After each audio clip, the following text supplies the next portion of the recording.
God has caused us to be born again. And it must be that way.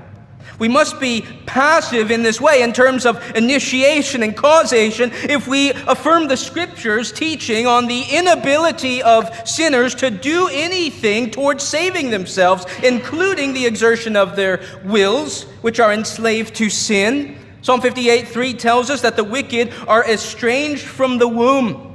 The Scriptures declare that just as the leopard cannot change his spots, so the natural man can do no good. Jesus says in John 6, no one is able to come to him unless the Father draws him.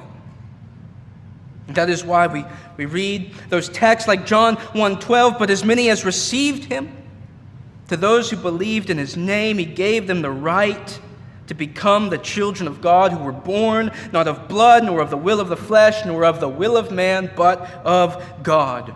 Or Romans 9:16, so then it does not depend on the man who wills or the man who runs, but on God who has mercy. Sinners are dependent upon God's causation power.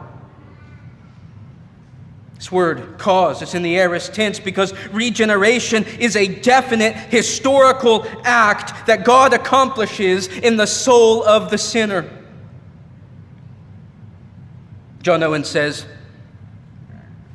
all indeed confess that God is the only author of our salvation. But many afterwards invent extraneous causes which take away so much from his mercy. But Peter commends mercy alone. Are you sitting here this morning and you have not been born again? It is not that you must believe in Jesus in order to be born again. That you must have faith, and not only have faith that you find springing up from within yourself, but exercise it appropriately in order to be regenerated.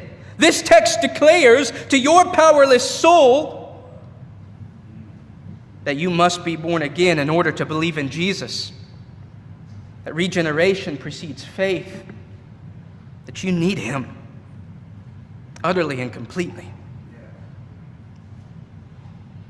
The busy evangelist George Whitefield would preach the new birth from town to town to thousands of people for months on end, and I believe it was a lady came up to him one time and said, why are you always telling us the same thing over again?